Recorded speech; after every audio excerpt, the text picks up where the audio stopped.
राज्यातील महाविकास आघाडीने आतापर्यंत 29 उमेदवारांची घोषणा केलेली आहे। काँग्रेसकडून 12 तर उद्धव ठाकरे गटाच्या वतीने आज 17 उमेदवारांची घोषणा करण्यात आलेली आहे।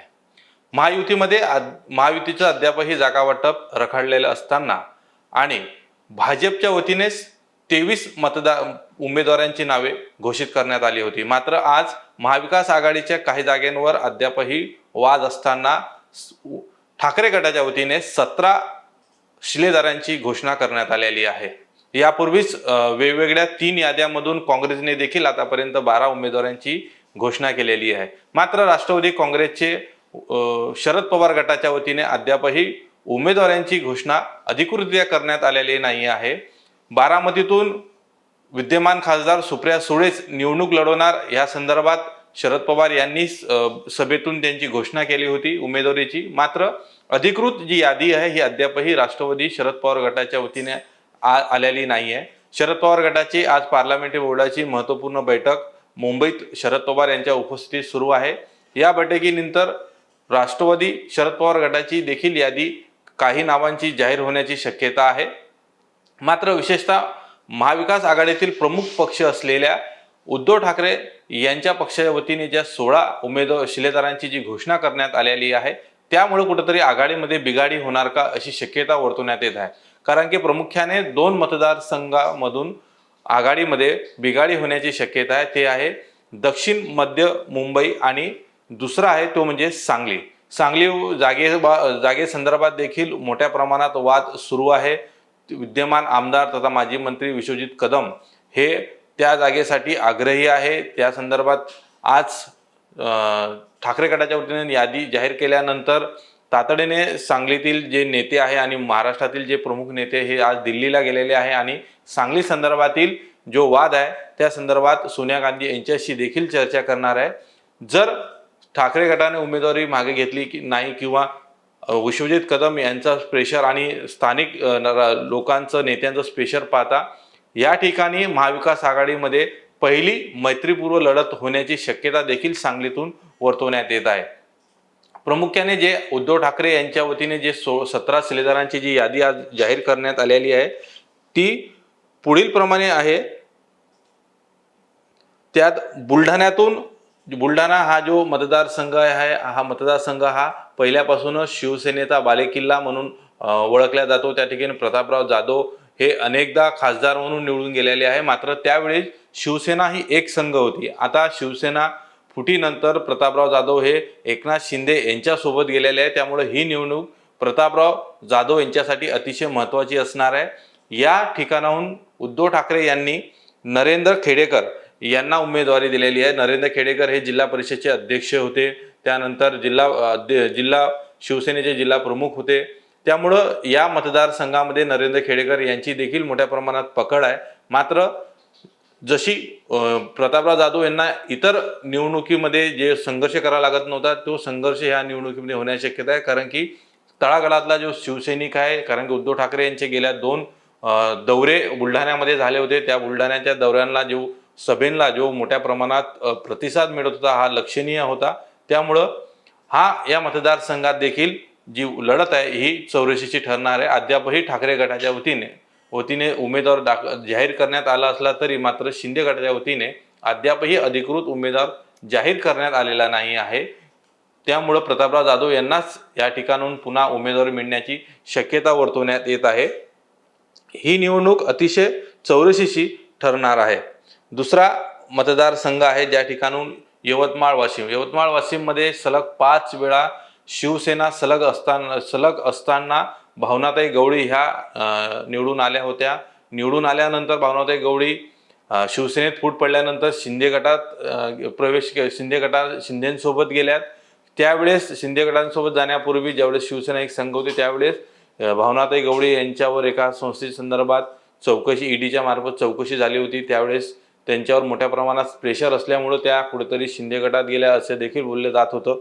मात्र आता शिवसेना ठाकरे गटाच्या वतीने त्या ठिकाणी संजय देशमुख यांना उमेदवारी देण्यात आलेली आहे। संजय देशमुख माजी आमदार राहिलेले आहे व त्या मतदारसंघाचा मोठ्या प्रमाणात अभ्यास आहे। त्यामुळे ही देखील लढत अतिशय महत्त्वाची असणार आहे। तिसरा मतदारसंघ आहे हा मावळ. मावळमधून संजोग पाटील यांना उमेदवारी देण्यात आलेली आहे. तर सांगली हा मतदारसंघ, या ठिकाणी चंद्र अहिर पाटील जे डबल महाराष्ट्र केसरी यांना उमेदवारी ठाकरे गटाच्या वतीने देण्यात आलेली आहे. तर काँग्रेस देखील ह्या जागेसाठी आग्रही आहे. काँग्रेसने या संदर्भात वारंवार उद्धव ठाकरे आणि यांना देखील सांगितलेलं आहे की ही जागा काँग्रेसची पारंपरिक गड आहे. त्या ठिकाणून काँग्रेसकडून विशेषतः विश्वजित कदम यांच्याकडून जे आपले पाटील सारंग पाटील यांना विशाल पाटील यांना उमेदवारी देण्यात यावी यासाठी आग्रही आहे. पाचवा मतदारसंघ आहे हिंगोलीमध्ये नागेश पाटील अष्टीकर यांना उमेदवारी ठाकरे गटाच्या वतीने देण्यात आलेली आहे. हिंगोली हा मतदारसंघ कधी विशेषतः ठाकरे गटाच्या वतीने पॉझिटिव्ह वातावरण ह्या मतदारसंघामध्ये आहे. मात्र त्या मतदारसंघामध्ये काँग्रेसची देखील मोठ्या प्रमाणात ताकद आहे. सहावा मतदारसंघ आहे संभाजीनगर औरंगाबाद. या मतदारसंघामध्ये गेल्या 3 टर्म खासदार राहिलेले चंद्रकांत खैरे यांना उमेदवारी देण्यात आली होती.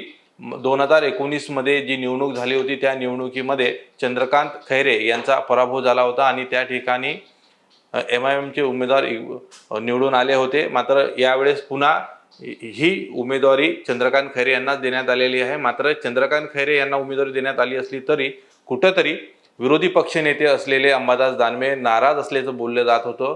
त्यानंतर ह्या उमेदवारीसाठी त्यांनी देखील उद्धव ठाकरे यांच्याकडे मागणी केली होती. मात्र पुन्हा उद्धव ठाकरे यांनी विश्वास चंद्रकांत खैरे यांच्यावर दाखवला आणि उमेदवार म्हणून चंद्रकांत खैरे यांना आज घोषित करण्यात आले आहे. सातवा मतदारसंघ आहे धाराशिवमध्ये ओमराजे निंबाळकर जे विद्यमान खासदार आहे आणि ओमराजे निंबाळकर त्या जे शिंदे गटाच्या वेळेस ज्यावेळेस फुटाफुटीचं जे राजकारण सुरू होतं त्यावेळेस हे ठाकरेंसोबतच आपले राहिले होते. त्यामुळे त्यांना पुन्हा ह्या 2024च्या लोकसभा निवडणुकीमध्ये ठाकरेंकडून उमेदवारी देण्यात आलेली आहे. 8वा मतदारसंघ आहे हा शिर्डीमध्ये भाऊसाहेब वागचोरे यांना उमेदवारी देण्यात आली होती. वागचोरे यांना मोठ्या प्रमाणात विरोध असताना देखील उद्धव ठाकरे यांनी वागचोरे यांनाच उमेदवारी दिलेली आहे. 9वा मतदारसंघ आहे नाशिकमध्ये राजूभाऊ वंजे यांना उमेदवारी देण्यात आलेली आहे. रायगडमधली जी लढत असणार आहे ही अनंत गीते विरुद्ध सुनील तटकरे. राष्ट्रवादी काँग्रेस अजित पवार गटाच्या वतीने तिथले विद्यमान खासदार सुनील तटकरे यांना जवळपास तिकीट निश्चित आहे. काल झालेल्या अजित पवार यांच्या पुण्यातील मेळाव्यात देखील उमेदवार म्हणून पहिला जो उमेदवार जो होता त्यांचं नाव अजित पवार यांना घोषित केलेलं ते म्हणजे सुनील तटकरे. त्यामुळं रायगडमध्ये सुनील तटकरे विरुद्ध अनंत गीते अशी लढत दिसणार आहे. 11वा मतदारसंघ आहे सिंधुदुर्गमध्ये विद्यमान खासदार आणि शिवसेनेचे नेते विनायक राऊत यांना तिकीट देण्यात आलेलं आहे. या ठिकाणी अद्यापही भाजपच्या वतीने किंवा महायुतीच्या वतीने उमेदवार घोषित करण्यात आला नसला तरी केंद्रीय मंत्री नारायण राणे हे त्या ठिकाणून उभे राहण्याची दाट शक्यता आहे. त्यामुळं राणे विरुद्ध राऊत हा संघर्ष कोकणामध्ये पुन्हा दिसण्याची शक्यता आहे. 12वा मतदारसंघ आहे ठाण्यामधून राजन विचारे यांना पुन्हा उमेदवारी उद्धव ठाकरे यांनी दिलेली आहे. ठाण्यामध्ये देखील मोठ्या प्रमाणात शिंदे विरुद्ध राजन विचारे हा संघर्ष पेटलेला पाहायला मिळणार आहे. 13वा मतदारसंघ आहे मुंबई ईशान्यमधून संजय दिना पाटील यांना उमेदवारी देण्यात आलेली आहे. तर 14वा मतदारसंघ आहे मुंबई दक्षिण मधून विद्यमान खासदार अरविंद सावंत यांना उमेदवारी देण्यात आलेली आहे. उमेदवारी देताना झालेल्या एका कार्यक्रमामध्ये यापूर्वीच उद्धव ठाकरे यांनी अरविंद सावंत यांचं नाव जाहीर केलं होतं. आज अधिकृतरित्या अरविंद सावंत यांचं नाव जाहीर केलं आहे. मात्र महायुतीकडून कोण उमेदवार असणार हे अद्यापही स्पष्ट नाही. या ठिकाणी मनसेला ही जागा महायुतीमध्ये जर मनसे आले तर ह्यांना मनसेला सोडण्याची तयारी कुठेतरी महायुतीतून सुरू आहे. त्या ठिकाणून राज ठाकरे यांचा मुलगा अमित ठाकरे किंवा बाळा नांदगावकर यांना उमेदवारी देण्यात येण्याची देखील शक्यता आहे. आणि जर मनसे सोबत नाही आली तर किंवा इतर दुसऱ्या जागेवर मनसेला द्यायचं असल्यास ही जागा विद्यमान विधानसभेचे जे अध्यक्ष आहे राहुल नार्वेकर यांना जाण्याची शक्यता आहे. ते या ठिकाणून निवडणूक लढण्याची शक्यता आहे. त्याप्रमाणे त्यांना मतदारसंघामध्ये तयारी देखील सुरू केलेली आहे, गाठीभेटी देखील सुरू केलेल्या आहे. 15वा मतदारसंघ आहे मुंबई वायू.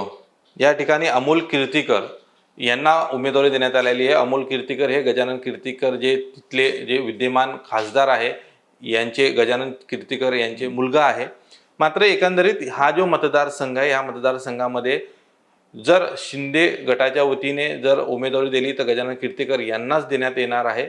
पण जर ही लढत अमोल कीर्तीकर आणि गजानन कीर्तीकर जर लढत झाली तर वडील आणि मुलगा अशी ही लढत पाहायला मिळणार आहे. या ठिकाणाहून मोठ्या प्रमाणामध्ये काँग्रेसमधून बंड होण्याची देखील शक्यता आहे. संजय निरुपम हे नाराज आहे, त्या ठिकाणाहून ते उमेदवार म्हणून इच्छुक होते. मात्र आज उमेदवारी जाहीर केल्यानंतर कुठेतरी संजय निरुपम नाराज आहे, त्यामुळे ते बंड करण्याची देखील शक्यता आहे. त्यांनी काँग्रेसला 8 दिवसाचं अल्टिमेटम दिलेलं आहे.